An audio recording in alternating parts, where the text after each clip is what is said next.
টরন্টোর এই ডিজিটাল ঘড়ি বলে দিচ্ছে ফুটবল বিশ্বকাপের কাউন্টডাউন, যা বছর মাস পেরিয়ে এখন দিনে এসে পৌঁছেছে।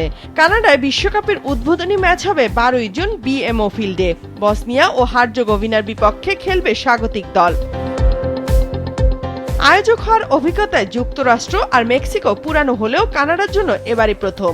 উৎসবের আমেজও তাই বেশি তাদের জন্য।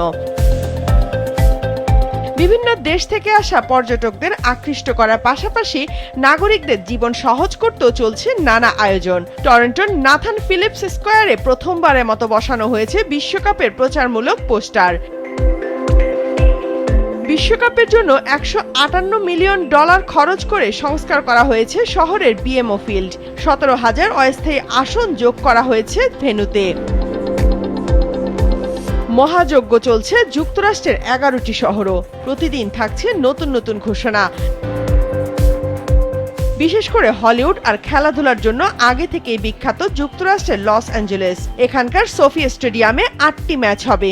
12 জুন প্যারাগুয়ের বিপক্ষে যুক্তরাষ্ট্রের ম্যাচ দিয়ে শুরু হবে দেশটির বিশ্বকাপ। তাই ম্যাচ শুরুর আগে লস অ্যাঞ্জেলেসে উদ্বোধনী অনুষ্ঠানেরও আয়োজন করা হয়েছে, যেখানে স্টেজ মাতাতে থাকবেন পপ তারকা ক্যাটি পেরি।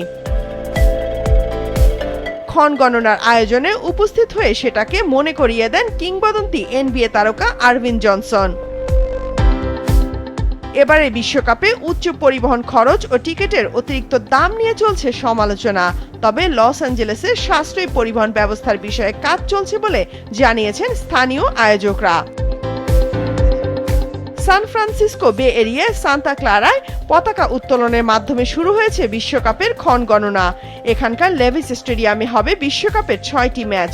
শুধু সান্তা ক্লারাতেই না, সান হোসে, সান ফ্রান্সিসকো এবং অকল্যান্ডেও পতাকা উত্তোলন করে দিন গণনা শুরু করেছে আয়োজকরা।